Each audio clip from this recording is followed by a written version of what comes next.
teman-teman, kembali lagi bersama saya Kayla. Dan saya Atar. Gimana tadi istirahatnya? Udah cukup kan?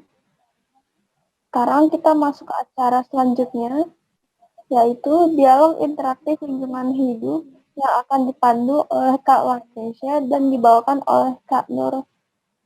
Kepada Lakesha dan Kak Nur dipersilahkan. Terima kasih Kayla dan Atar. Assalamualaikum warahmatullahi wabarakatuh. Salam sejahtera bagi kita semua dan selamat pagi. Yang saya hormati Bapak Sugimin MPD dan Ibu Tririni Suprihatin MPD, selaku manajemen SMP Pembangunan Jaya dan guru-guru karyawan SMP Pembangunan Jaya, serta seluruh peserta kawah kepemimpinan yang saya sayang Keisha Ataya Yogasara dari kelas 8D yang akan memandu acara pada pagi hari ini. Apa kabar kalian semua? Masih semangat kan setelah mendengarkan materi entrepreneurship dan games? Nah, materi yang disampaikan sekarang tidak kalah menarik loh. Pada kesempatan hari ini, kita akan mendengarkan materi dialog interaktif lingkungan hidup. Lingkungan hidup nyaman serta kebersihan lingkungan merupakan hal tercamat sangat penting karena ini adalah salah satu cara untuk sehat. Maka perlu kita jaga dengan sebaik mungkin. Saat ini, kesadaran masyarakat untuk menjaga kebersihan lingkungan bisa dibilang sudah mulai berkurang. Jadinya bagaimana cara menjaganya? Nah, teman-teman, materi tersebut akan disampaikan bersama narasumber spesial kita, yaitu Kak Nur yang sudah hadir di tengah-tengah kita. Halo Kak Nur. Halo semuanya. Selamat pagi semuanya, sehat? Sehat, amin. Suaranya terdengar? Ya, terdengar. Oke. Ya, terima kasih kepada Kak Nur. Selamat pagi semuanya. Lanjut. Ya, terima kasih kepada Kak Nur yang sudah menyempatkan waktunya untuk mengisi dialog lingkungan hidup di acara Kawah Kepemimpinan ini.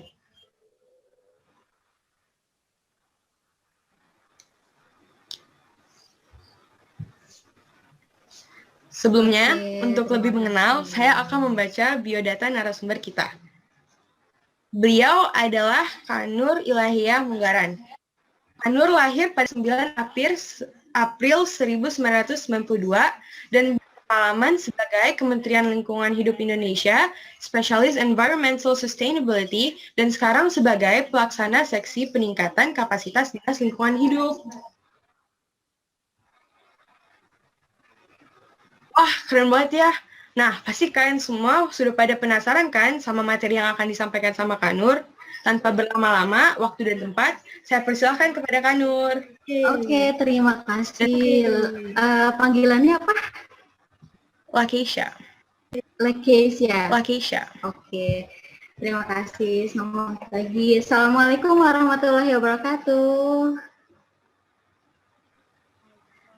Yang terhormat, saya ucapkan kepada Bapak Sugimin MPD dan Ibu Tririni selaku manajemen SMP PJ dan guru-guru yang saya hormati serta adik-adik sekalian yang saya banggakan.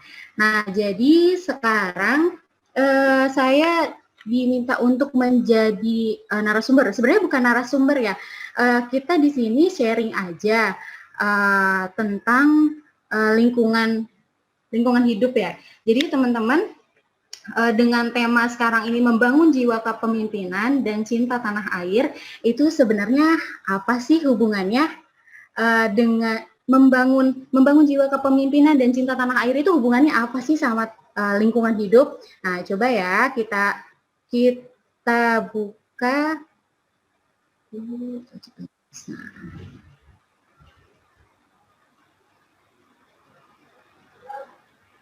Nah, sekarang di sini Saya pakai tagline Indonesia Kini, Indonesia Nanti.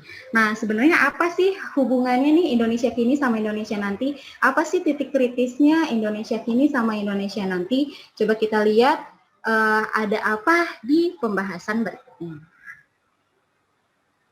Kita sambil sharing aja ya, kalau misalnya ada yang perlu ditanyakan, Keisha bisa langsung diskusi interaktif aja.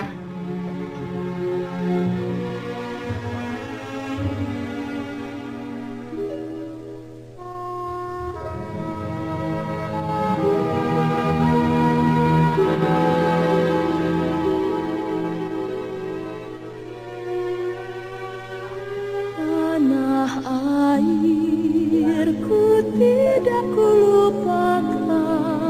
Ini gambaran waktu kita atau Indonesia lingkungan hidup waktu dulu ya. Indonesia dulu tuh lingkungan hidupnya kayak gini, saking asrinya, bahkan sampai hewan-hewan yang nggak ada di tempat lain tuh hidup tenang di Indonesia. Tapi berbeda dengan Indonesia sekarang, terutama hutannya ya. Coba kita lihat apa sih yang terjadi di hutan Indonesia sekarang.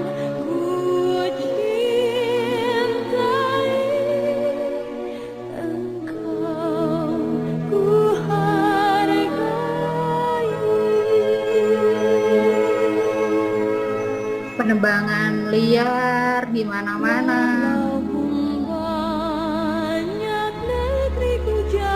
Kalau istilah kerennya sekarang deforestasi ya, artinya ya. Deforestasi. Kebakaran hutan.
Cukup dulu. Kira-kira dari video tadi nih ada perbandingannya antara Indonesia yang dahulu, Indonesia yang sekarang, itu ada perbedaannya. Nah, teman-teman bisa ambil gambaran nggak? Apa sih yang terjadi? Kenapa sih ada Indonesia dulu dan ada Indonesia kini? Ayo Keisha, boleh dibuka aja dialog interaktifnya. Kita saling tanya jawab aja ya.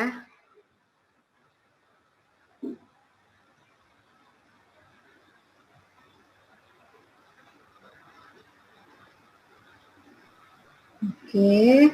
Ini aku lanjut atau nunggu respon dari teman-teman? Lanjut aja, Kak. Oke. Nah, jadi gambarannya sebelumnya itu kita Indonesia yang asri banget, hutan kita rindang, terus semua hewan juga merasa aman tinggal di Indonesia. Nah, sampai akhirnya tibalah di Indonesia sekarang. Indonesia sekarang lingkungan hidupnya udah nggak aman banget, udah ibaratnya kita udah nggak bisa merasakan kelestarian alam kalau misalnya kita nggak pergi ke tempat yang memang dia jarang terjamah sama manusia. Setuju nggak? Nah, sekarang jadi kalau ada istilah Indonesia atau lingkungan atau alam Indonesia dahulu, alam Indonesia kini, berarti ada alam Indonesia yang akan datang, ya nggak? Nah, kalau dari alam Indonesia yang kita bergambar pada alam Indonesia yang sekarang, kita berharap ada perbaikan dong untuk yang kedepannya. Kita berharap alam Indonesia ini menjadi jauh lebih baik ke depannya.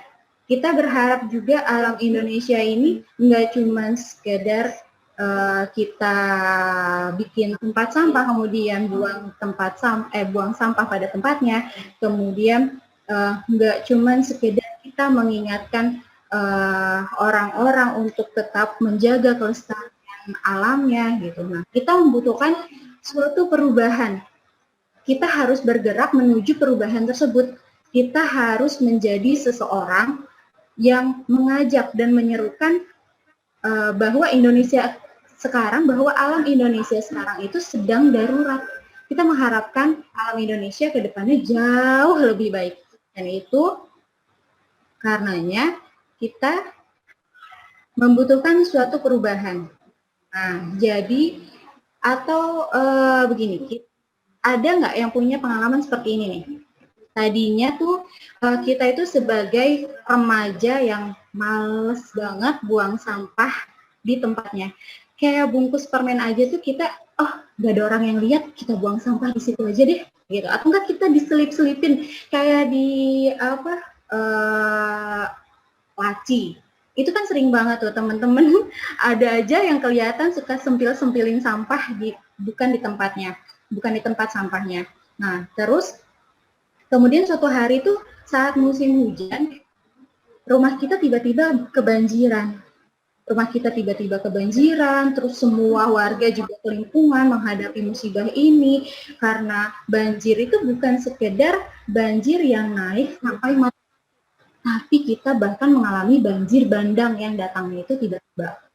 Nah, terus selokan di sekitar kita pun udah nggak baik lagi, udah nggak bisa mengalirkan aliran lagi, karena adanya penumpukan pasir atau bahkan penumpukan sampah yang kita buang sembarangan.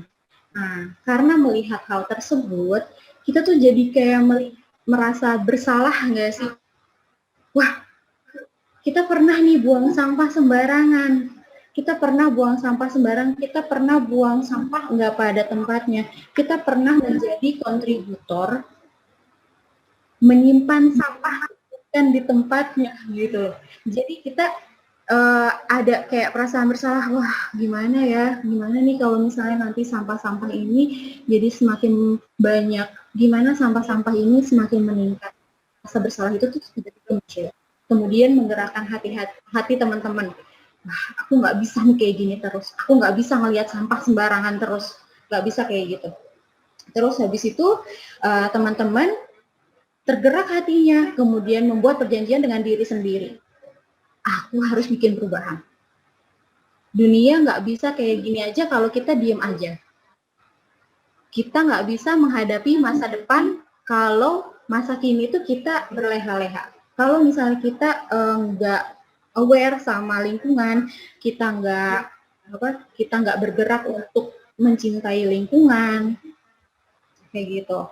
Nah, kemudian kita pun sadar nih, dan ini merubah semua keadaan itu minimal dari sampah yang berserakan menjadi sampah yang berserakan. Nah, kenapa sih kita harus berubah? Kenapa, Ki? Kira-kira menurut Lakeisha, kenapa kita harus berubah?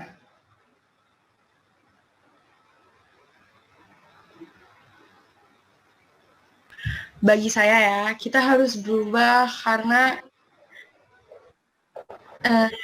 nanti di bumi ini nanti kalau misalnya kotor kan,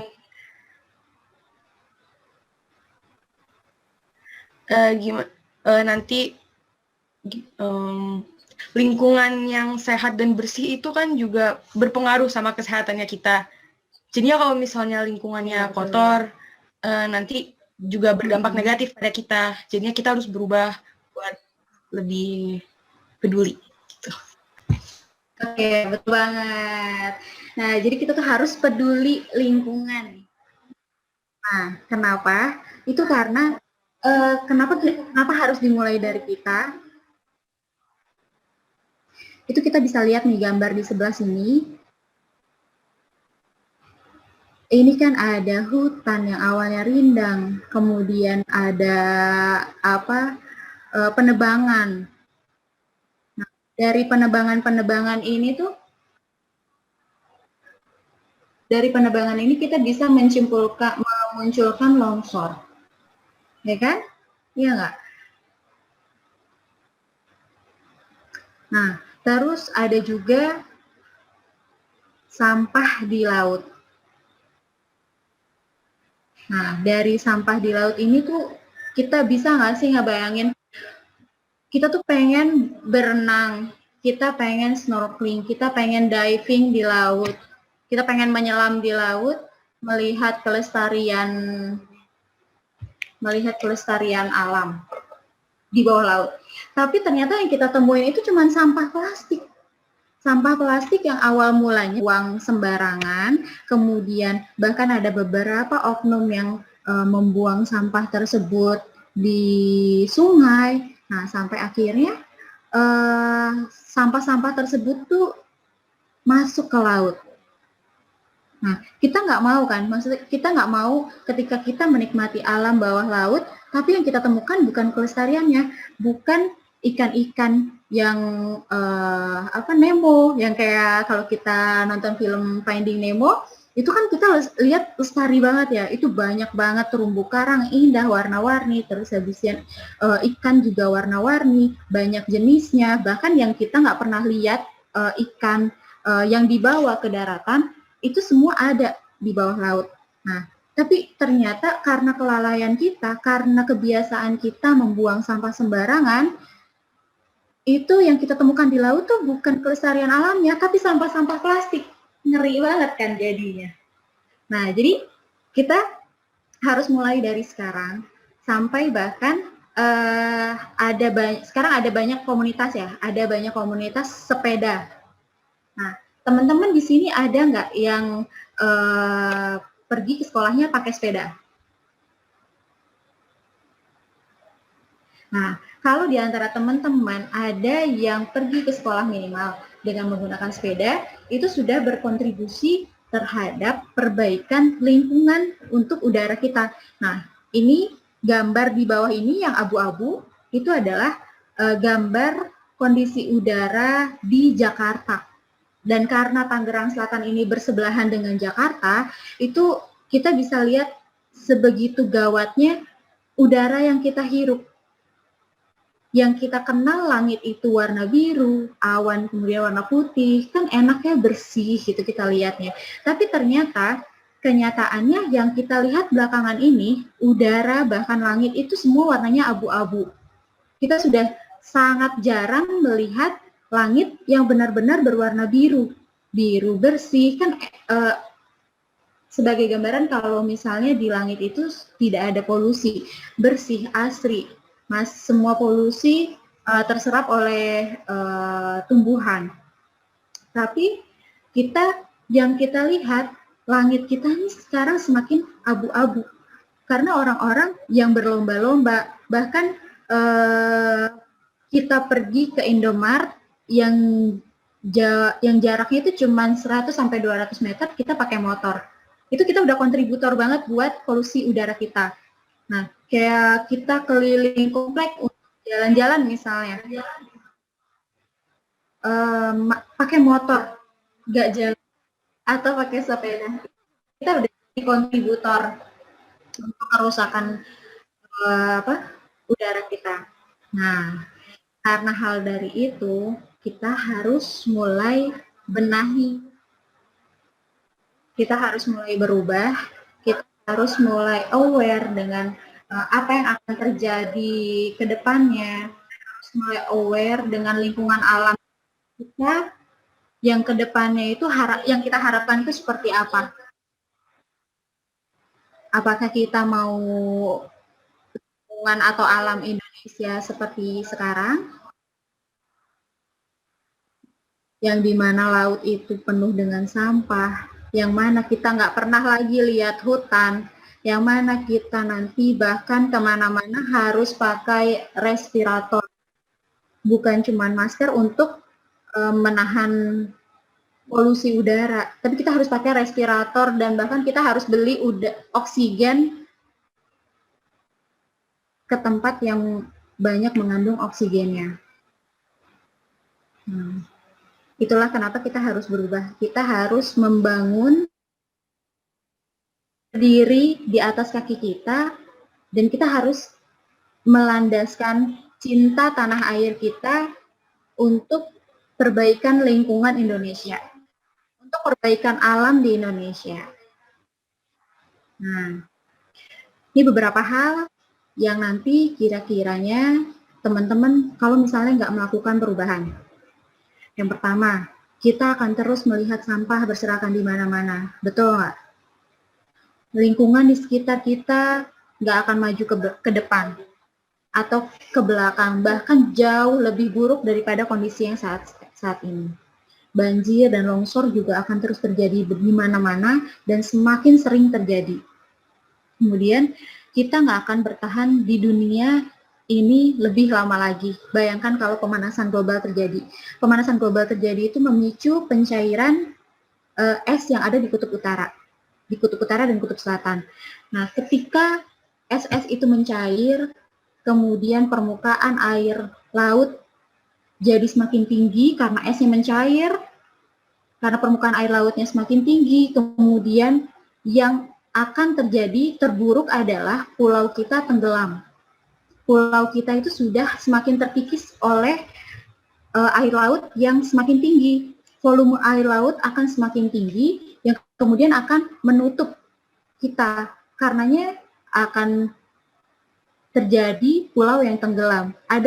Kalau misalnya teman-teman pernah dengar ada istilah Jakarta akan tenggelam, itu bisa mungkin terjadi kalau kita tidak memulai perubahan dari sekarang. Dan yang terakhir, kita akan tetap culun dan nggak pernah terlihat cool, ya nggak? Kita nggak bakal terlihat keren kalau misalnya kita nggak melakukan perubahan. Nah, kalau misalnya kita melakukan perubahan, hal-hal yang bisa kita bisa melakukan apa yang kita mau, apa yang kita sukai. Misalnya kita suka berenang di laut, kita suka menyelam di laut. Nah, itu kita bisa terus melakukan hal itu sampai kapanpun, karena tidak ada lingkungan atau alam di bawah laut itu yang rusak. Kemudian tidak ada lagi sampah yang berserakan, kemudian hidup juga jadi lebih berkualitas karena lingkungan sekitar kita semakin membaik, itu udara yang kita hirup pun jadi semakin baik, terus kualitas air juga semakin baik. Bahkan nanti harapannya ketika kita sudah berhasil melakukan perubahan terhadap lingkungan, air sungai yang dulu sekali bisa kita langsung minum, itu bisa kita langsung minum lagi kalau misalnya kita mulai melakukan perbaikan-perbaikan kecil terhadap lingkungan kita. Nah, terus selanjutnya, bencana yang karena kerusakan alam pun bisa kita cegah secara perlahan. Nah, kayak hutan yang penebangan hutan itu bisa menyebabkan longsor, itu kita bisa mencegah terjadinya longsor tersebut, kita bisa mencegah terjadinya banjir tersebut, kita bisa mencegah terjadinya banjir bandang yang bahkan dikarenakan oleh banjirop atau kenaikan permukaan air laut. Kemudian kita juga bisa terus merasakan keindahan alam bahkan sampai cucu cicit kita. Kita mau kan yang kayak gitu? Kira-kira kalau misalnya kita tetap menjaga dan kita memulai untuk memperbaiki lingkungan kita, yang kita berikan adalah investasi sebenarnya. Investasi untuk cucu cicit kita. Kita mewariskan alam untuk cucu cicit kita. Yang bahkan harapannya 20 tahun ke depan pun kita masih bisa merasakan bahwa alam Indonesia itu super indah, super lestari, dan super keren. Nah, perubahan itu sebenarnya nggak sulit, tidak menyulitkan kita untuk kita mulai berubah. Karena hal yang terkecil untuk kita melakukan perubahan itu adalah dimulai dari diri kita sendiri, kemudian lingkungan terdekat. Kemudian lebih gampang lagi, sekarang kan udah zamannya sosmed ya, teman-teman juga pasti beberapa mungkin ada yang punya sosial media seperti Instagram, atau sekarang kan ada TikTok ya, terus habis itu Twitter. Nah, dari sosial media tersebut teman-teman bisa memberikan pengaruh terhadap teman-teman yang lain. Teman-teman di sini bisa memberikan contoh kecil, misalnya saya buang sampah selalu pada tempatnya. Nah, kemudian kita pergi ke sekolah dengan menggunakan sepeda. Terus selalu merius sampah plastik yang kita hasilkan. Nah, atau minimal kita selalu memisahkan sampah-sampah yang mana bisa didaur ulang, mana yang tidak bisa didaur ulang. Nah, baik sampah organik maupun anorganik. Itu kita bisa memberikan pengaruh di situ. Karena segala perubahan itu bukan dari lingkungan luar kita, tapi dari lingkungan kita, dari diri kita sendiri. Kita nggak akan melihat perubahan di sekitar kita kalau diri kita tidak berubah. Kalau diri kita tidak mencoba memimpin apa yang ada dalam diri kita. Nah, lingkungan kita, lingkungan alam kita nggak akan berubah kalau misalnya kita nggak bergerak satu langkah. Satu langkah itu merupakan perubahan juga buat kita. Nah, hal itu juga kalau misalnya teman-teman mau 20 tahun ini lebih baik dari sekarang, suarakan perubahan sekarang. Coba nanti kita lihat teman-teman, kontribusi teman-teman untuk lingkungan ini sebenarnya apa. Nah, karena semua punya sosial media, saya mau Lakeisha minta teman-teman kira-kira apa sih yang udah pernah teman-teman lakukan untuk menjaga lingkungan ini, untuk menjaga kelestarian alam. Lakeisha boleh minta teman-teman jawab, kita sambil diskusi, kita sambil ngobrol aja, kita sambil sharing, apa sih yang udah teman-teman lakukan dalam menjaga lingkungan. Atau bisa dimulai dari Lakeisha. Ya, ayo semuanya yang merasa dapat bisa ditulis di chat atau bisa ngomong.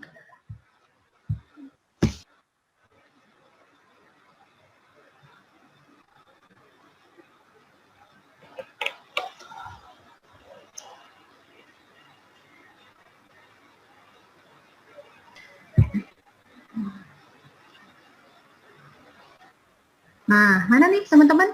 Kira-kira yang bisa semuanya bisa jawab, kira-kira apa yang udah teman-teman lakukan untuk perubahan kita? Untuk perubahan alam kita. Apa buang sampah tidak pada tempatnya? Itu kontribusi yang baik apa yang buruk ya? Kalau buang sampah pada tempatnya dan buang sampah tidak pada tempatnya. Oh, betul banget. Memakai tumbler, tidak memakai botol plastik. Nah, sip. Itu siapa di sini yang masih pakai botol plastik? Ada lagi mungkin yang lain? Apa di sini ada yang pernah melakukan daur ulang sampah plastik? Stainless straw, oke, benar-benar, ya. Sama, saya juga sekarang ini nggak pernah pakai kantong plastik kalau belanja, karena beberapa tempat juga sudah melakukan peraturan kalau misalnya teman-teman tidak boleh menggunakan kantong plastik. Bahkan disarankan untuk membawa dari rumah dan menggunakan kardus. Kalau catat pakai online notebook bukan dari kertas. Nah, good. Betul. Karena kan sekarang kita zamannya online ya. Jadi kita nggak pakai kayak kalaupun pakai kertasnya juga bisa dari kertas daur ulang. Dari kertas yang nggak dipakai, belakangnya masih kosong, kita masih bisa pakai. Nah, seperti itu. Oke, teman-teman. Nah, kita lanjut ya.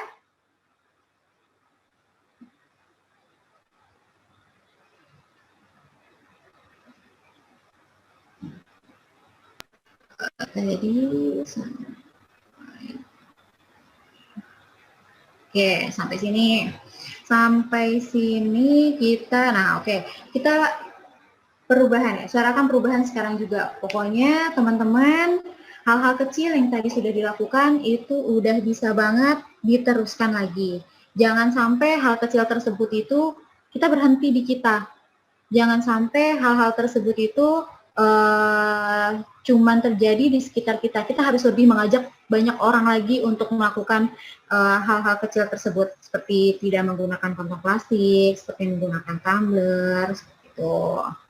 Nah, selanjutnya. Nah, yang teman-teman lakukan itu adalah perubahan. Teman-teman itu adalah agent of change atau agen perubahan. Karena kita generasi muda, kita diharapkan selalu memberikan pengaruh yang baik bagi lingkungan kita. Karena teman-teman saat ini usia kira-kira berapa tahun ya? 11 ya? 13 tahun ya? Kira-kira 13 tahun. Nah, kalau misalnya 13 tahun, itu 20 tahun lagi usia teman-teman adalah 33 tahun. Nah, ketika 20 tahun lagi, teman itu sudah menjadi pemimpin. Sudah menjadi pemimpin dimanapun. Baik itu ketika teman-teman di kantor, atau teman-teman bahkan punya komunitas, atau nanti bahkan teman-teman menjadi pemimpin bagi perusahaan teman-teman sendiri. Nah, jadi teman-teman itu yang dilakukan sekarang adalah perubahan-perubahan yang kecil dan teman-teman menjadi agennya, menjadi seseorang yang mengajak perubahan itu tersebut. Karena sepanjang sejarah manusia, biasanya orang yang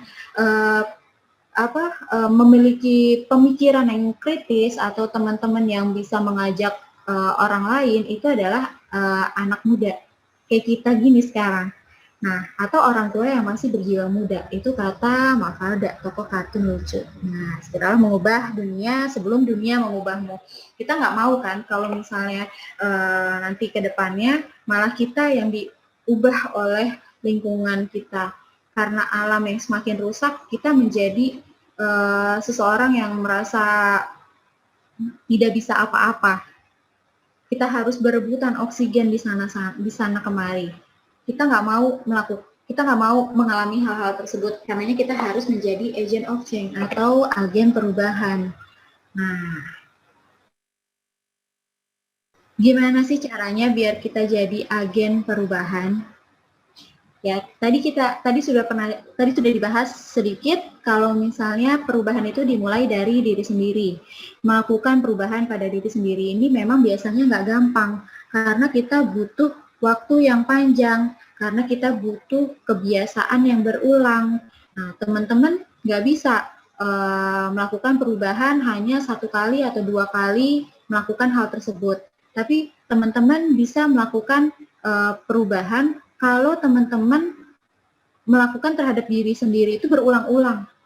Misalnya terus menggunakan tumbler kalau ke sekolah, terus menggunakan sepeda ketika pergi ke sekolah, terus menggunakan kantong yang dibawa sendiri ketika berbelanja. Nah, hal-hal itu tuh yang bisa kita mulai dan secara terus-menerus teman-teman akhirnya menjadi kebiasaan.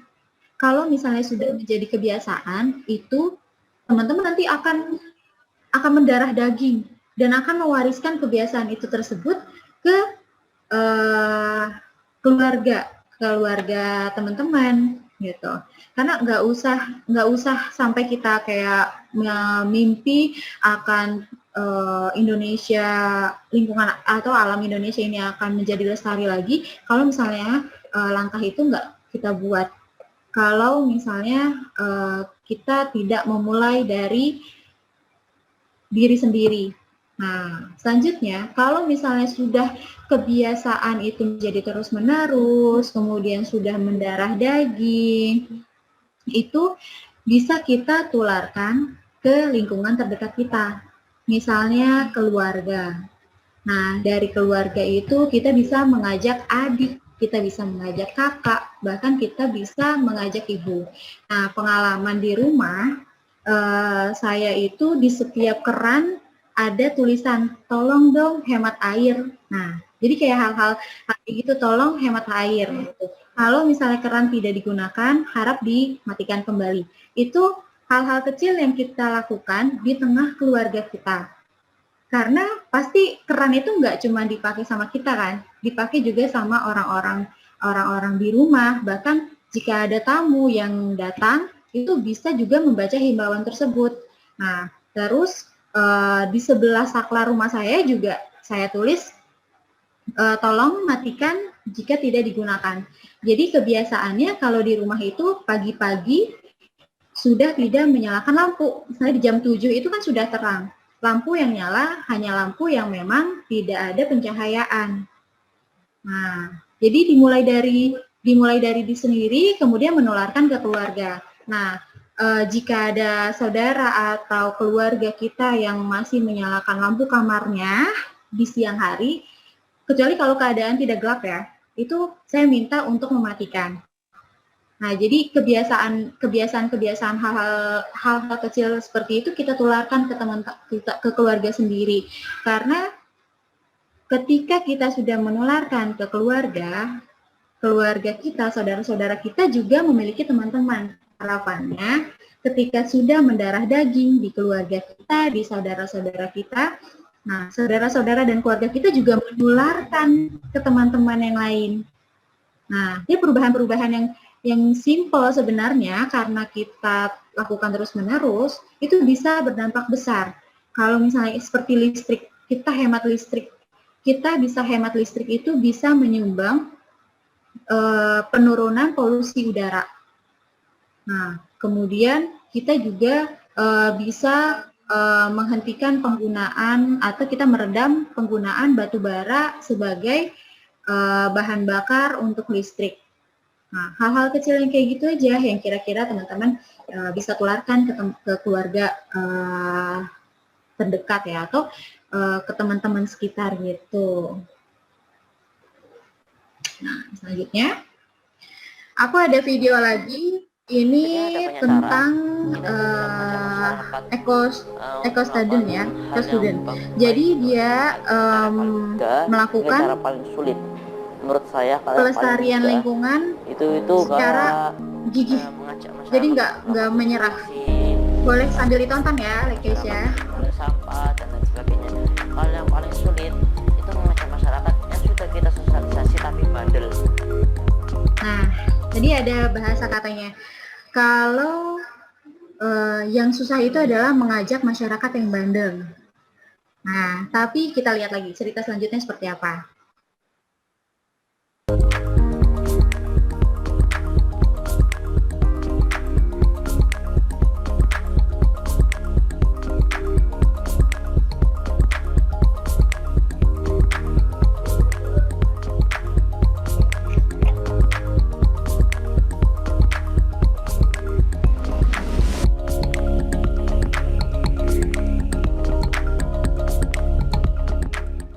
Jadi awal dari saya bisa berkecimpung dan menjaga lingkungan yaitu pada awal tahun 2019 sampai saat ini saya telah mengikuti program yang diadakan oleh sekolah. Informasi juga nih. Yang bernama ini teman yang melakukan perubahan dan memberikan efek yang baik itu merupakan SMP juga.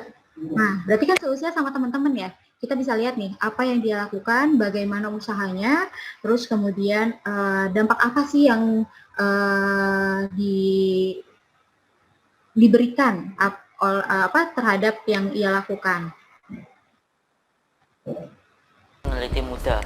Jadi di peneliti muda itu kami menciptakan teknologi dan inovasi di bidang teknologi, matematika, IPA, IPS, dan bidang lingkungan. Kebetulan saya bersama teman saya menciptakan teknologi yang di bidang lingkungan dan kami bisa membawa proyek tersebut sampai ke nasional di Jakarta. Itu pada tahun 2019. Tapi di perlombaan itu yang di Jakarta kami kalah. Tahun 2019 itu saya masih ikut di Pangeran Putri Hidup dan saya kalah di seleksi ketiga di seleksi pameran. Itu saya kalah. Nah, tapi saya tidak berhenti. Saya ingin mengetahui lebih dalam tentang lingkungan. Jadi saya mengikuti tantangan lain yaitu Keluarga Zero Waste tahun 2019. Itu saya mengikuti dan alhamdulillah mendapatkan dukungan penuh dari kakak alumni, guru pembina, kepala sekolah, bu wali kelas, dan keluarga dan orang tua. Semuanya mendukung saya untuk masuk ke keluarga Zeroes. Setelah itu, setelah perlombaan selesai, saya mendapatkan penghargaan jadi keluarga Zeroes terbaik pada tahun 2019. Dan alhamdulillah menang. Saya lanjutkan prestasi saya, yaitu saya mengikuti Pangeran Putri Lingkungan Hidup tahun 2020, tapi dengan proyek yang berbeda. Jadi proyek ini saya memikir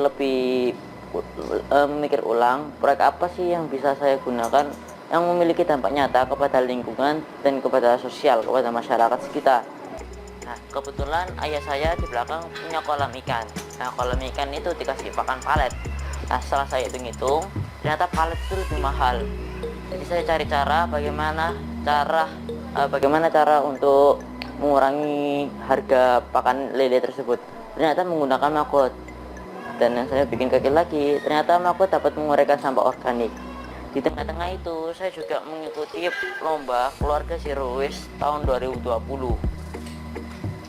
Nah, di keluarga Zero Waste tahun 2020, challenge-nya sama dengan yang tahun 2019, tapi agak sedikit berbeda. Cuma lebih banyak di tahun 2020 kalau menurut saya. Nah, tetap saya lakukan dua-duanya itu, challenge itu. Dan alhamdulillah di September setelah ulang tahun saya, penyerahan piagam dan piala. Dan saya awalnya itu tidak nyangka kalau saya itu bisa menjadi Pangeran Lingkungan Hidup tahun 2020. Tidak hanya itu, saya juga kaget ya, bisa menjadi 2 kali juara berturut-turut keluarga Zero Waste tahun 2019 dan tahun 2020. Selain itu, saya juga mengikuti lomba dari Kuarda Jatim, namanya Patriot Ramah Lingkungan Terbaik se-Jawa Timur tingkat SMP. Pada saat itu tahun 2020 juga itu. Dalam 1 tahun saya berhasil mendapatkan 3 piagam. Ya, tapi ternyata piagam saya itu tidak hanya berhenti di situ, tapi terus mengalir. Saya mengikuti kejuaraan lainnya yang namanya itu KSEF, Korean Scientist and Engineer Fair.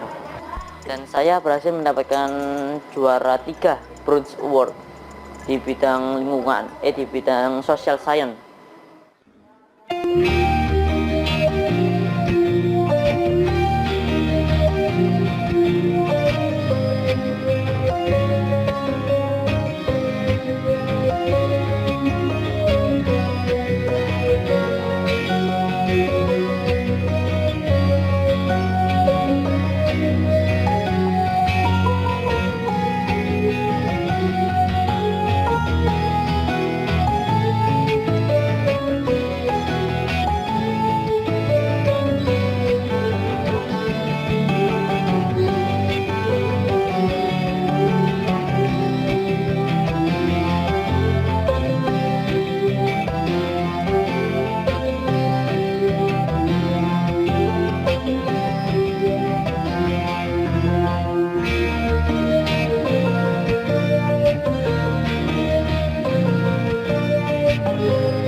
Pada saat pengumuman siapa pemenangnya, saya itu kaget kalau adik saya yang menang. Artinya bukan rezeki untuk saya ya. Tapi yang tidak nyangka, saya bisa mendapatkan Student of the Year dari Eco School, Student of the Year Eco School. Itu yang bikin saya nggak nyangka. Jadi suka dukanya saya selama menjalankan proyek Mangput tahun 2020 maupun 2021 itu ada banyak. Sukanya itu saya itu berhasil menyelamatkan lingkungan dengan menguraikan sampah organik menggunakan maggot ya. Selain itu sukanya saya berhasil mengajak masyarakat untuk peduli dari sampah organik maupun non organik. Kalau dulu masyarakat masih belum terlalu peduli, contohnya mereka membuang sampah sembarangan, mereka tidak membuang jelantah sembarangan, membuang jelantah dan tidak mengolah sampah dan lain sebagainya. Untuk dukanya saya kurang enak ya kalau di komen dari masyarakat. Misalnya ada yang komen itu, ngapain sih harus melakukan ini, kenapa sih harus mengolah sampah, ngapa sih harus begini begitu dan lain sebagainya ya. Yang paling sakit untuk saya, kenapa sih kamu kan masih anak muda, nggak usah ngatur yang orang lebih dewasa ya. Atur hidupmu sendiri. Kalau untuk menyelamatkan lingkungan, kamu aja yang sendiri, nanti kita terakhiran. Nah begitu. Nah chat-chat saya kalau setelah di komen kayak gitu, saya tuh yang pertama pantang menyerah ya. Pantang menyerah, saya tetap mensosialisasi kepada masyarakat yang mau ya. Saya tetap mensosialisasi kepada masyarakat yang mau, mengajak lalu dan lain sebagainya. Dan ketika saya down atau sudah fase malas-malasnya, kan remaja kan ada fase malasnya ya. Nah, itu saya tetap membayangkan apa yang terjadi kalau kita nggak menyelamatkan lingkungan. Siapa lagi yang menyelamatkan lingkungan selain generasi muda ya? Siapa lagi? Kita anak kecil itu, meskipun kita anak kecil ya, kita bisa melakukan hal yang besar bagi lingkungan kita. Contoh paling kecil ya, teman-teman, itu contohnya adalah mengolah sampah organik ataupun mengolah sampah non organik. Itu sudah termasuk untuk menyelamatkan lingkungan. Menanam tanaman, apalagi itu sudah termasuk menyelamatkan lingkungan. Jadi ada banyak cara kita itu bisa mengajak masyarakat untuk melakukan hal yang baik untuk lingkungan dengan cara yang paling mudah hingga cara paling sulit. Menurut saya kalau yang paling mudah itu kayak mengajak masyarakat untuk melakukan sosialisasi, lalu mengajak masyarakat untuk peduli sampah dan lain sebagainya. Kalau yang paling sulit itu mengajak masyarakat yang sudah kita sosialisasi tapi bandel ya.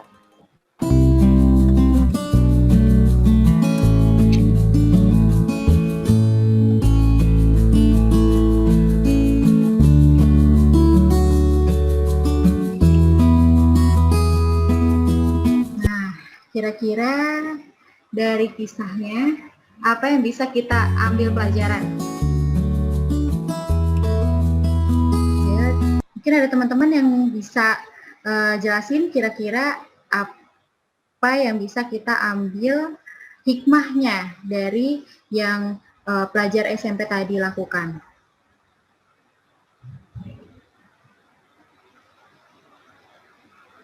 Ayo, ada yang bisa jawab kira-kira?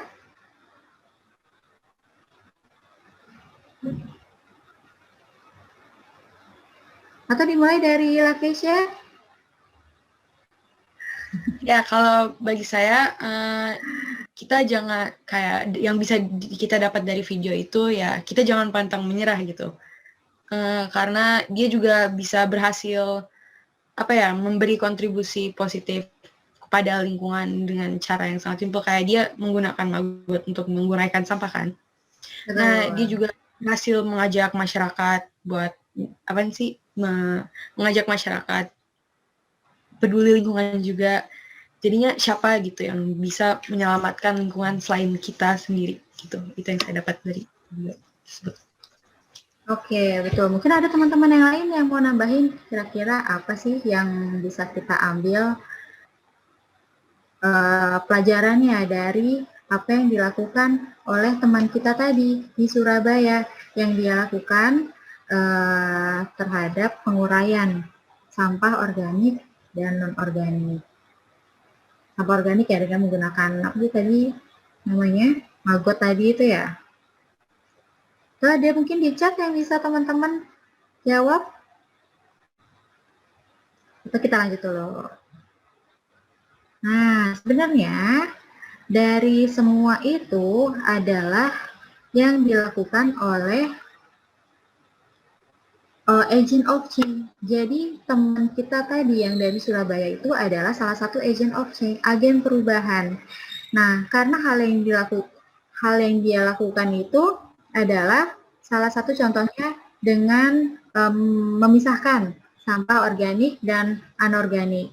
Sampah organik itu misalnya sampah yang yang dihasilkan dari dapur.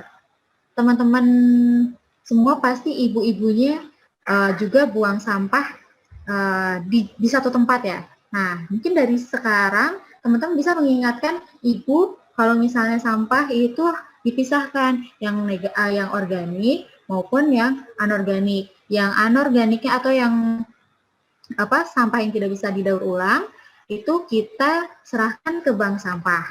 Nah, nanti bank sampah mengolahnya, kemudian sampah yang bisa kita urai atau kita bisa recycle itu kita pisahkan. Jadi misalnya sampah dapur atau sampah organik itu bisa kita gunakan dengan kita gunakan komposter. Teman-teman udah familiar dengan komposter atau Takakura ya? Nah, itu bisa kita gunakan untuk mengurai sampah-sampah organik kita. Nah, jadi di sini teman-teman, kalau dari kisahnya tadi, itu ada Gita sama Sarah. Sama Sarah, Gita bilang tidak mudah menyerah dan tetap optimis menjaga lingkungan demi lingkungan di masa depan. Tuh. Sarah bilang mungkin dari semangat dan niatnya dia, dari situ kita bisa lihat, kita bisa jadi termotivasi dan akan mengikuti dia dan membawa perubahan untuk bumi. Nah, betul banget. Karena yang dilakukan adalah memberikan pengaruh terhadap lingkungan dia sekitar. Nah, terus selanjutnya, beberapa hal yang mungkin bisa kita petik juga ya. Jadi agent of change itu juga yang kita miliki sebagai agent of change itu kita harus cermat dengan sekitar. Kenapa kita harus cermat dengan sekitar? Karena kalau misalnya kita nggak cermat dengan sekitar, kita malah melakukan hal-hal yang tidak seharusnya dan tidak berdampak positif. Nah, kalau misalnya kita lihat permasalahan lingkungan kita adalah sampah plastik yang berserakan, ternyata kita bisa melakukan perubahan atau kita bisa menjadi agent of change terhadap sampah itu, bisa tuh di recycle, kemudian kita bisa gunakan kembali, kita bisa pakai itu menjadi hal-hal yang lain.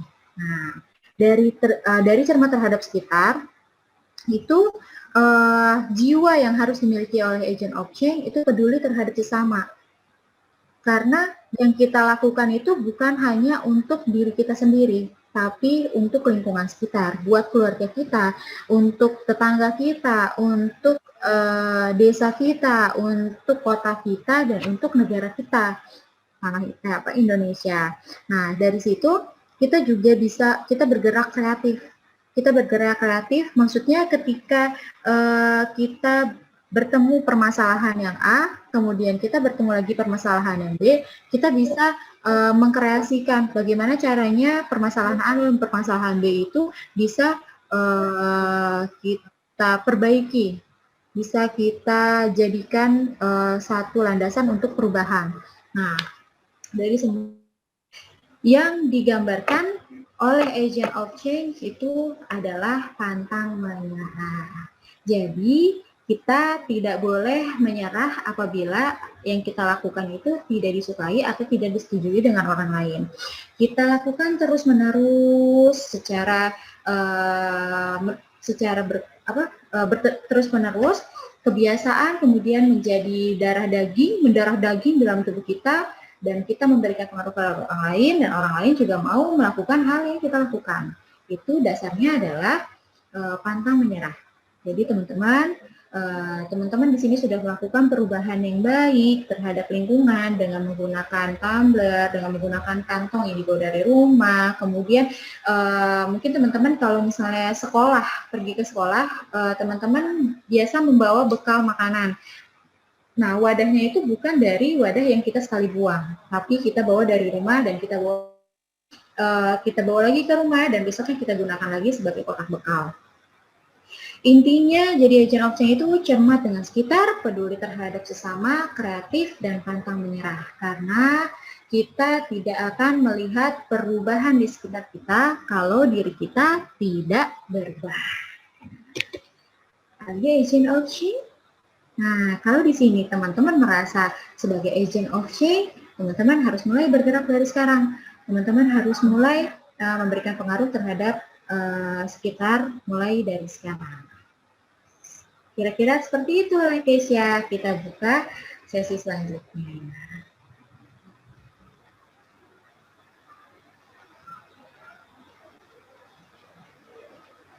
Ayo, Keisha.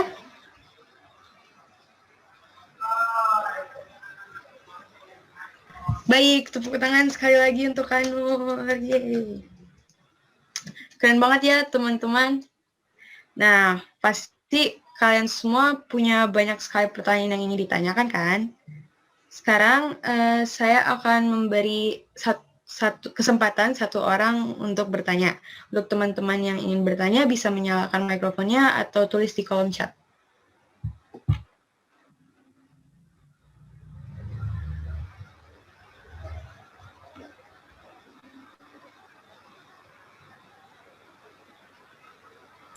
Kak, aku mau nanya dong. Oke. Aku mau nanya, kan kalau kantong plastik itu susah terurai ya. Nah, kalau misalnya nih kita bawa makanan ke sekolah buat dimakan, kita nggak pakai kantong plastik, tapi pakainya wadah makanan kayak Tupperware gitu. Iya, Nah, betul, tapi Tupperware. sampai rumah Tupperware-nya harus dicuci lagi. Terus ada limbah sabunnya. Jadi bagusnya pakai apa ya, Kak? Nah, sebenarnya kalau limbah limbah domestik ya, berarti itu dari rumah tangga. Ini kita cuci dari limbah deterjen. Kalau limbah deterjen itu biasanya gini. Jadi waktu pengalaman saya sebelumnya itu pernah jadi environmental specialist sustainability. Nah, jadi di perusahaan itu sampah domestik yang mana kita punya kantin. Nah, kantin kita itu pasti kan dia cuci piring menggunakan menggunakan sabun. Nah, jadi air sabun itu kita saring, kita alirkan. Jadi kita punya kolam penampungan namanya. Nah, kolam penampungan itu akhirnya adalah air yang nanti yang pada akhirnya kita putar kembali sebagai air yang digunakan untuk domestik. Nah, jadi mudahnya kita tidak membuang limbah tersebut itu langsung ke lingkungan, tapi kita bikin filter itu kita bisa menggunakan filter dari pasir. Nah, jadi ketika teman-teman mungkin bisa minta tolong sama ayahnya, kalau misalnya kita kan rajin menggunakan deterjen ya, dan deterjen itu dia bisa mengakibatkan blooming alga kalau misalnya kita buang ke air permukaan. Nah, itu kita bisa mulai filter dari rumahnya. Nah, jadi di rumah kita juga bisa pasang filter agar limbah deterjen tersebut tidak terbuang dengan konsentrasi yang tinggi ke lingkungan. Nah, itu biasanya ada tingkatannya dari pasir, kemudian nanti pertama ada injuk, terus kemudian ada batu. Nah, dari batu itu terakhir nanti ada pasir. Nah, jadi filter tersebut, filter sederhana yang bisa teman-teman gunakan agar mengurangi limbah domestik dari deterjen. Nah, seperti itu. Terima kasih ya, Kak. Sama-sama, Gita. Baik, telah sampai kita di ujung acara. Terima kasih kepada teman-teman yang sudah menyimak dan aktif bertanya, dan terima kasih untuk Kak Nur yang sudah bersedia berbagi ilmu kepada kita semua. Semoga ilmu yang disampaikan bermanfaat bagi kita semua. Amin. Demikian, saya Lakesha Toyogasara, pamit undur diri. Selamat siang teman-teman. Untuk acara berikutnya, saya kembalikan ke MC. Kepada Kayla dan Atar, dipersilahkan.